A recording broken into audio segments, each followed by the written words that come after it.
Bismillahirrahmanirrahim. Alhamdulillahirabbil alamin. Wassalatu wassalamu ala asyrafil mursalin wa ala alihi wa sahbihi ajma'in.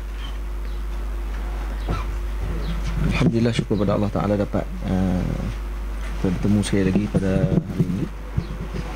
Dan insyaAllah kita akan sambung perbahasan kitab daripada kitab Manzumah Aqidatul Awam yang dikarang oleh Al-Imam Ahmad Al-Marzuqi Al-Maliki Al-Hasani radhiyallahu ta'ala anhu.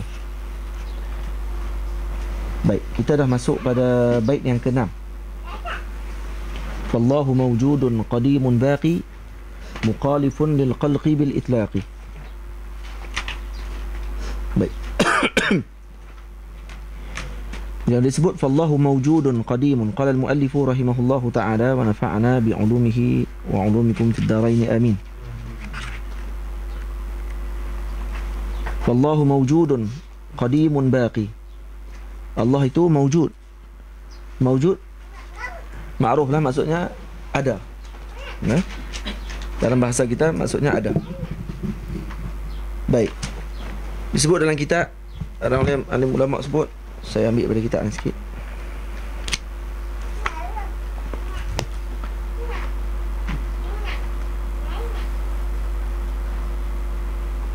Baik. Jadi sifat yang pertama ni sifat nafsiyah. Nah, sifat pertama ni sifat wujud, sifat nafsiyah. Kenapa dipanggil sifat nafsiyah? Kerana disebut ni sifat ni yang menunjuk terus kepada zat, dan tidak ada makna yang tambah lain daripada makna menunjuk kepada zat tersebut. Contoh, kalau kita sebut ada, Allah itu ada. Baik, kalau sebut ada tu nak tunjuk ke mana? Tunjuk pada zat Allah. Boleh. Jadi kalau orang kata Muhammad itu ada, Muhammad mawjudun.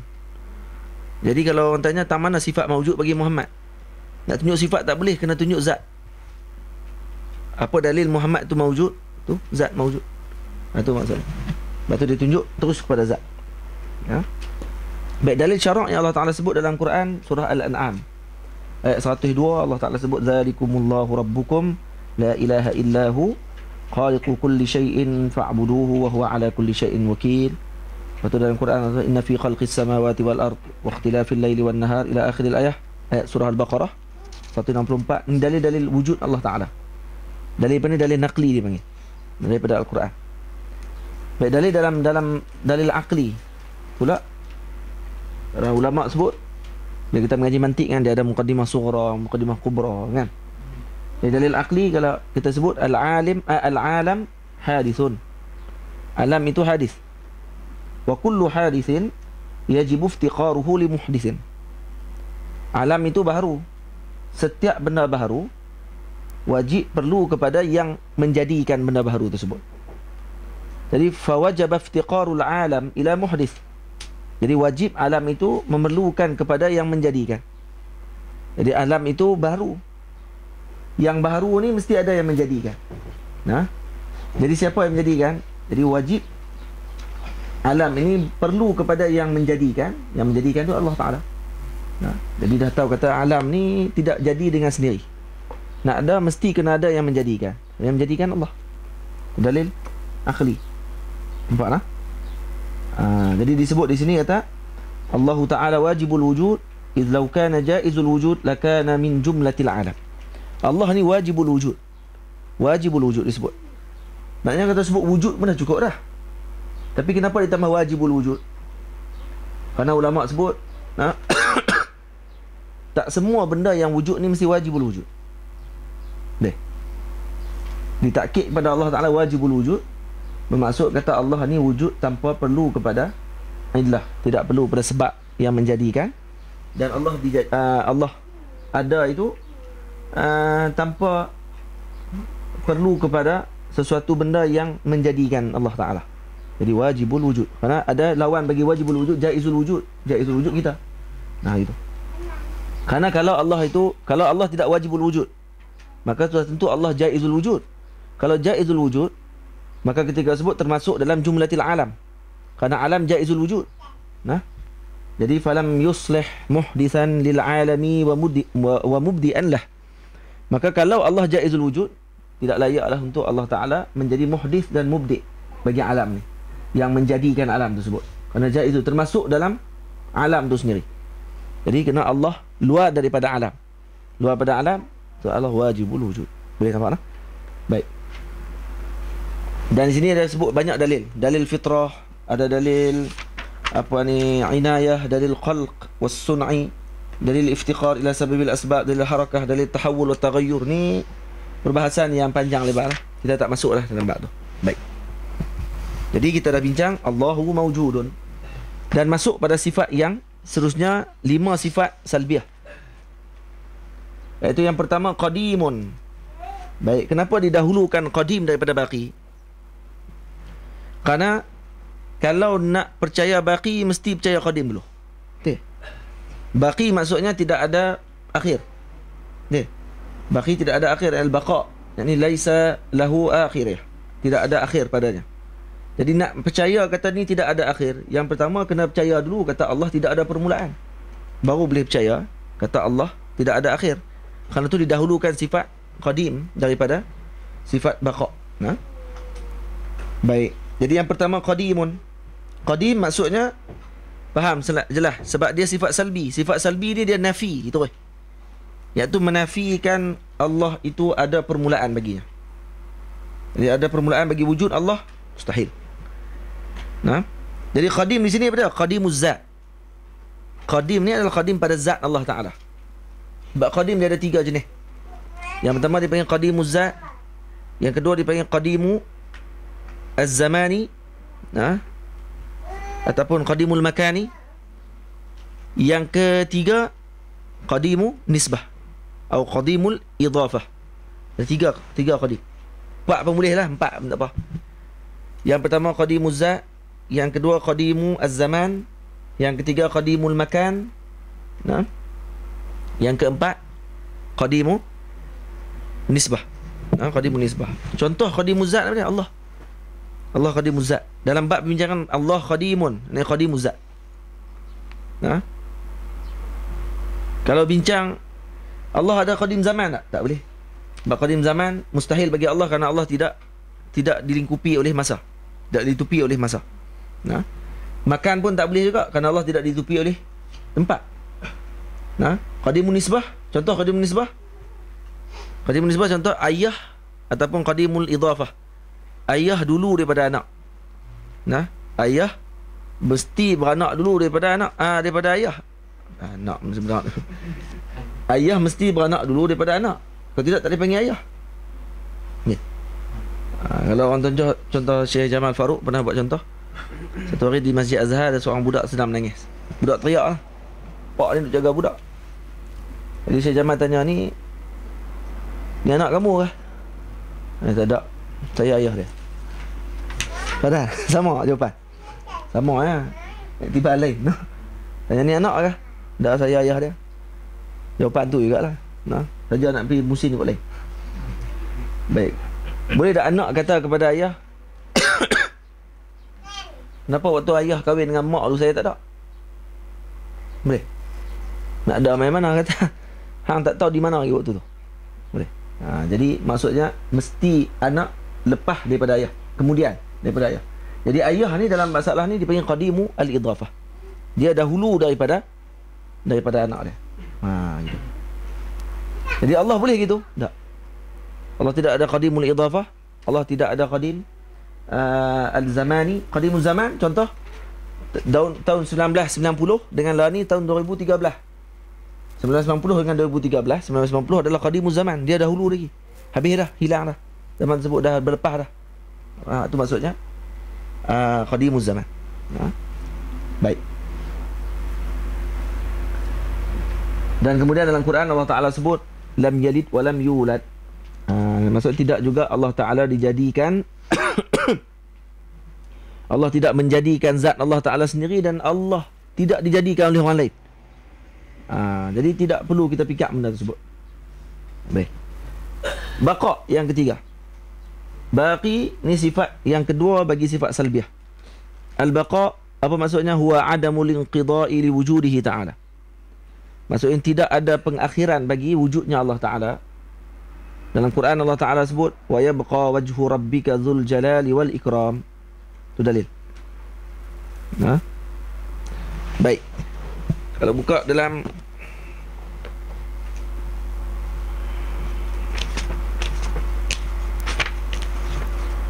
baik, kalau tengok di sini dalil akal bagi qidam. Dalil akal bagi qidam apa dia? Allah Ta'ala, wujud Allah Ta'ala qadimun, yang mana tidak ada permulaan dengan tiada. Allah memang ada sejak sedia kala. Nah, karena kalau Allah bermula dengan tiada macam kita, la lazima wujudu mujidin lahu subhanah. Kalau Allah sebelum itu tiada, kemudian baru ada, maka sudah tentu kita akan yakin kata ada yang menjadikan Allah. Betul? Ada yang telah mewujudkan zat Allah Ta'ala. Maka yang ni dia akan jadi apa? Dia akan jadi tasalsul. Tasalsul. Maksudnya Allah, kita kata kalau kata Allah ada yang menjadikan Allah. Baik, Allah yang seterusnya pula mesti ada pula yang menjadikan pula Allah tersebut. Menjadi pula Allah tersebut. Sampai tak ada penghujung. Dia contoh macam apa? Tasalsul ni contoh biasa kita tak sebut selalu.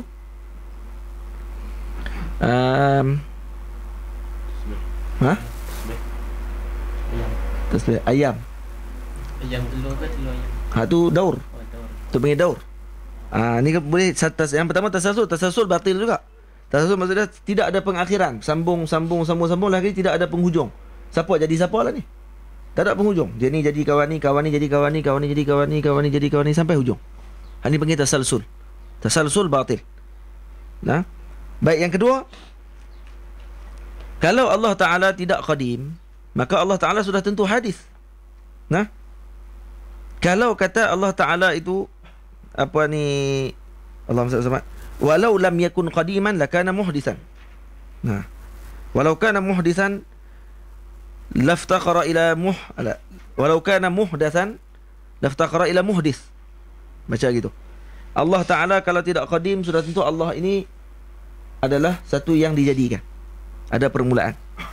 Kalau Allah ada permulaan, sudah tentu Allah Ta'ala perlu kepada yang menjadikan Allah. Nah, jadi waktu ketika ni dia akan jadi apa? Seolah-olah ada lagi satu Tuhan yang qadim juga telah menjadikan yang qadim. Mustahil. Ini dalil kata, ni dalil akal yang kita tolak. Tidak ada permulaan bagi Allah Ta'ala. Nah, karena kalau ada permulaan akan jadi masalah ni. Masalah dia kalau ada permulaan, mesti ada yang memulakan permulaan tersebut. Jadi yang memulakan tu sepatutnya jadi Tuhan, bukan yang dimulakan ni. Faham?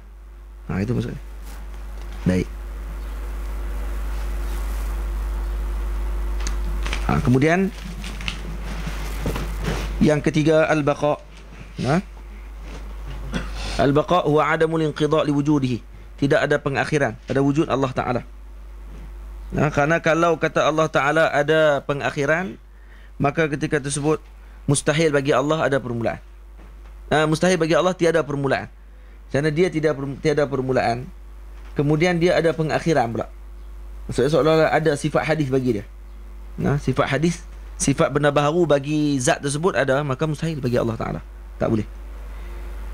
Jadi Allahumma salli alaihi apa ni jelas kita sebut al-baqa, yani adamul inqidha. Maksudnya adamu al-akhiriyah liwujudihi ta'ala.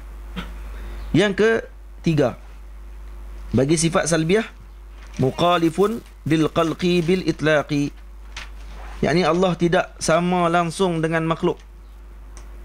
Maksud secara itlaq, maksud secara mutlak Allah tidak akan sama dengan makhluk. Keseluruhan tidak akan sama. Tidak, makhluk ada daging, Allah tidak berdaging. Makhluk ada tulang, maka Allah tidak akan ada tulang. Mukhalif. Makhluk ada tinggi, ada rendah, ada lebar, ada orang panggil apa, kurus, ada gemuk dan sebagainya. Allah tidak sebegitu. Kerana dalam Quran Allah Ta'ala sebut laisa kamitslihi syai'un wa huwas samiul basir. Laisa kamitslihi syai'. Gitu. Faham tak? Dan Allah juga tidak macam kita. Kita ni kalau duduk di satu tempat, maka kita akan mengambil ruang di tempat tersebut. Maka Allah tidak mengambil tempat, kerana tempat itu adalah makhluk. Kita perlu tempat. Allah perlu tempat? Tak perlu. Kerana Allah Tuhan. Dan tempat tu adalah makhluk. Jadi adakah Tuhan yang qadim perlu kepada makhluk? Tak perlu. Makhluk yang perlu kepada Tuhan. Jadi orang yang kata Allah Ta'ala duduk tempat atas, duduk atas langit, Allah Ta'ala duduk di atas arash, ini pandangan yang batil. Nah, pandangan yang batil. Kerana apa? Kerana seolah-olah mengatakan bahawa kalau Allah perlu duduk di atas arash, bermaksud arash telah meliputi Allah. Nah, Allah telah, arash tu telah meliputi. Kalau arash meliputi Allah, maksudnya arash tu lebih berkuasa daripada Allah Ta'ala sepatutnya. Kerana diliputi oleh sesuatu.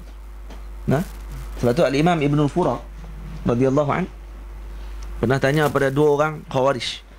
Khawarij ni kata Allah duduk di atas arash. Jadi Imam Ibn Al-Fura tanya dua soalan.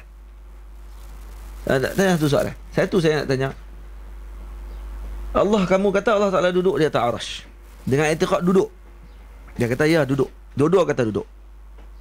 Baik, kalau gitu saya nak tanya, yang mana satu? Duduk ni belaga punggung ke tak? Imam Ibn Fura berhujah dengan apa yang ada dalam akal mereka. Bagi akal mereka, kalau duduk mesti ada punggung. Duduk kena tak ada punggung. Jadi bila tanya punggung, duduk belaga punggung tak dengan arash? Ke tak belaga? Bukan Al-Imam Ibn Fura ni mujassimah. Dia nak tanya berdasarkan sesuai dengan soalan yang ada dalam otak kawan tu. Maknanya keliru. Hak dua orang ni pun pening. Duduk belaga punggung ke tak? Tak. Orang nak perasan pula benda tu. Maknanya bincang. Nak bincang dua orang tu. Bila bincang, dia datang balik jumpa dengan Imam Ibn Fura. Kata dia apa? Ya, Allah Ta'ala duduk. Seorang kata Allah Ta'ala duduk belaga punggung. Seorang lagi kata tak belaga punggung. Oh, khilaf pula. Dalam bab belaga ke tak belaga. Baik, kalau yang belaga punggung, kata Imam Ibn Fura, ada satu masalah yang akan berlaku. Satu masalah yang akan berlaku. Apa dia? Yang pertama, imam yang duduk lebih besar daripada tempat duduk. Dan kalau duduk, dia bila duduk tu, mesti yang besar tu siapa dia? Mungkin yang duduk lagi besar daripada tempat duduk. Kalau yang duduk tu lagi besar daripada tempat duduk, ini adalah ghabi, bodoh kata. Buat apa duduk kat tempat yang kecil? Cari tempat besar. Kamu, maksudnya kamu dalam masa yang sama, kamu secara tak langsung telah meletakkan kebodohan pada Allah. Ini mana mustahil. Kalau kamu kata yang kedua, yang duduk sama besar dengan tempat duduk, yang ini seolah kamu katakan ada benda yang sama dengan Allah. Mustahil. Yang ketiga, imam yang duduk lagi kecil daripada tempat duduk. Yang tu pun mustahil. Maksud dia ada benda yang telah meliputi tempat duduk yang duduk tersebut. Ini Allah. Juga mustahil. Tiga-tiga mustahil. Kalau tiga-tiga mustahil, maka pandangan tersebut batil. Ala kulli hal, hujah tadi hujah yang dengan otak puak Khawarij lah. Bukan hujah kita tak disebut gitu. Sebab yang duduk akan meliputi yang kecil lagi besar. Kalau kata sama besar, nanti ada benda lebih besar pada Allah. Adakah bermaksud besar bagi Allah tadi ni besar dari segi zat? Macam ni, yang ni kecil. Handset besar sikit. Adakah kecil besar begitu maksud dia? Tak. Tidak maksud gitu. Itu besar dan kecil itu adalah mi'yar bagi makhluk. Itu maksud dia. Jadi mukhalafatuhu ta'ala lil hawadis, mukhalafah dalam semua perkara. Contoh kalau disebut Allah mencintai hamba-Nya. Cinta ni kalau dalam bahasa kita mailul qalb. Hati kita ni cenderung pada sesuatu. Isteri sayang pada suami, suami sayang pada isteri. Jadi hati dia cenderung kepada yang disayangi tersebut, maka dia panggil cinta. Dan adakah Allah mencintai Rasulullah SAW seperti mana maksud cinta yang kita maksudkan? Tak. Mukhalafatuhu ta'ala lil hawadis. Kerana kalau tu maksud mailul qalb, ada hati. Adakah Allah ada hati? Hati ni makhluk. Ni kata nak kena faham semua. Sebab tu kalau kita orang panggil apa? Faham sifat 20 ni, kita akan faham terus benda-benda dalam Quran yang disebutkan. Allah Ta'ala gelak. Gelak tadi adakah gelak macam kita? Sebab gelak ni dia perlu kepada keluar suara. Dan bila keluar suara pula perlu kepada gembira. Gembira pula kena ihmar wajhi, muka jadi merah kalau kata seronok sungguh. Adakah macam tu bagi Allah? Tak, mustahil. Kerana wajah, muka merah, keluar suara, ni semua sifat makhluk. Jadi kena takwil kepada benda yang lain. Kerana tu ulama khalaf menggunakan kaedah takwil. Ulama salaf tafwid. Tafwid tu serah pada Allah Ta'ala maksud dia. Maksudnya tidak terjemah. Kami berserah makna kepada Allah. Makna kami tak tahu. Takwil kami letakkan pada makna yang sesuai dengan qadar Allah Ta'ala, yang sesuai dengan sirah tersebut. Bukannya maksudnya kami takwil ni maksud ta'til. Ta'til ni maksud lari terus daripada nas. Bukan gitu. Takwil ni maksudnya menterjemahkan dengan makna yang paling sesuai dengan apa yang disebutkan dalam ayat tersebut. Baik. Yang ke 1, 2, 3. Yang keempat, sifat yang keempat, sifat salbiah. Wa qa'imun ghaniyun, wa qa'imun ghani wa wahidun wa hayy. Wa qa'imun ghani. Baik, yang keempat dipanggil qiyamu bin nafsi. Qiyamul bin nafsi maksudnya apa? Allah Ta'ala tidak perlu kepada sesuatu yang mendirikan zat Allah. Faham? Maksud tidak perlu kepada sesuatu yang mendirikan zat Allah Ta'ala. Nak beritahu kata Allah Ta'ala ini adalah zat, bukan sifat. Kerana sifat perlu menumpang kepada zat. Jadi Allah ni adakah sifat ke zat? Allah zat, bukan sifat. Kan kalau kita mengaji mantik, sifat ni apa dia? Suatu yang menumpang kepada zat. Jadi secara automatik bila sebut qiyamu bin nafsi, keluar terus daripada sifat lah. Sebab sifat dia mesti berdiri pada zat. Kalau dia tak ada pada zat, maka orang tak dapat tunjuk sifat tersebut. Ni sifat bulat pada duit. Dia nak tunjuk bulat tersebut kepada duit, kena duduk pada duit. Kalau kata duit tu tak ada, bulat tu tak ada, jadi kena tumpang pada tempat tersebut. Dan begitu sebagainya lah, Arab dan sebagainya. Kita bincang lagi. Baik. Ghaniyun. Dan ghani di sini maksudnya Allah Ta'ala kaya, maha kaya dan tidak memerlukan kepada sesuatu. Tidak memerlu kepada sesuatu, tapi semua memerlukan kepada Allah. Dan yang kelima, sifat yang wajib bagi Allah dan sifat salbiah, wa wahidun. Ini al-wahdaniyah. Wahdaniyah maksudnya tiada ada berbilang-bilang pada zat, pada sifat dan pada af'al. Maksud tidak berbilang pada zat ni maksudnya Allah Ta'ala tidak ada sekutu bagi Allah Ta'ala. Itu yang pertama. Dipanggil kamu al-munfasil. Nanti kita terang ni tu. Yang kedua dipanggil kamul muttasil. Kalau kamul muttasil maksudnya Allah Ta'ala tidak berjuzuk anggota badannya. Jadi tidak wahdaniyah maksudnya Allah ini esa, tidak berbilang-bilang pada zat.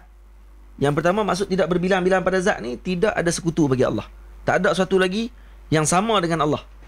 Yang kedua, Allah Ta'ala tidaklah zatnya ni tersusun macam kita. Ni, bukan maksud zat tidak tersusun terabak, tidak. Maksudnya ni ada tangan, ada kepala, badan, kaki. Adakah begitu zat Allah? Tak.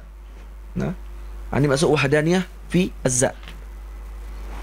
Yang kedua dipanggil wahdaniyatus sifat. Wahdaniyatus sifat maksudnya sifat Allah tidak berbilang-bilang. Tidak berbilang di sini bukan maksud tu kita mengaji sifat 20 macam mana pula. Itu bukan maksud dia. Maksud tidak berbilang sini pada satu sifat tersebut ada bilang-bilang sifat pula. Contoh qudrah. Jadi Allah ada dua qudrah. Ini mustahil bagi Allah. Jadi Allah lahu qudratan. Kenapa tak boleh begitu? Karena kalau Allah ada dua qudrah, sebelum tu maksudnya kurang. Kurang bagi Allah mustahil. Ini yang dibincang. Maksud qudrah Allah Ta'ala satu. Yang qudrah tu maha hebat. Maha tinggi, maha kuat dan sebagainya. Baik. Kemudian yang ketiga bagi wahdaniyatul af'al. Wahdaniyatul af'al, tidak ada suatu yang melakukan perbuatan yang sama dengan Allah. Jadi Allah yang menghidupkan, Allah yang mematikan, Allah yang menjadikan. Ni yang maksudnya wahdaniyatul af'al. Ni saya sebut, saya ringkas, tak masuk falsafah apa tak masuk ni. Kalau masuk jadi panjang. Dia panggil kam muttasil, kam munfasil. Jadi dalam wahdaniyah ni sebenarnya ada 5 kam. Kumumul khamsah dipanggil. Kam ni dalam bab apa ni? Dalam bab maqulat asyarah. Maqulat asyarah dia ada 10 benda yang para ulama sebut sebagai tangga kepada ilmu. Sebabkan orang tak ambil perhatian bab tangga ilmu ni lah, maka tidak faham terus kitab-kitab akidah. Dia ada kam, kaif, mata, aina, apa dia lagi, infial, fi'al. Itu semua orang panggil maqulat asyarah. Saya ada kitab dalam bahasa Melayu, tapi apa ni yang ulama petani, bahasa petani sikit lah. Ya. Duduk tebiang baca. Kalau dia tak erti bahasa petani, tak erti bahasa Kedah, pergi juga tak erti nak baca. Nah, macam-macam lah bahasa dia. Ayat nyok, macam nyok apa ni, ayat kelapa lah kan. Jadi macam-macam tu ada kitab dia gitu. Baik, ala kulli hal, yang dimasukkan dengan kumumul khamsah ni kam muttasil fi sifat, kam muttasil fi zat, kam munfasil fi zat. Kam muttasil fi sifat, nah, kam munfasil fi sifat. Lepas tu kam muttasil atau kam munfasil. Kam munfasil fi fil af'al. Kenapa af'al tidak ada kam muttasil? Nanti bincang panjang bab tu. Lepas tu dia pilih kumumul khamsah, tak pilih kumumul sittah. Hak yang zat sifat ada kam dua sekali, kam muttasil, kam munfasil. Tapi kalau af'al ada satu ya, kam munfasil, tidak ada kam muttasil. Baiklah. Baik, nanti kita akan sambung perbahasan pada halaqah yang akan datang. Assalamualaikum warahmatullahi wabarakatuh.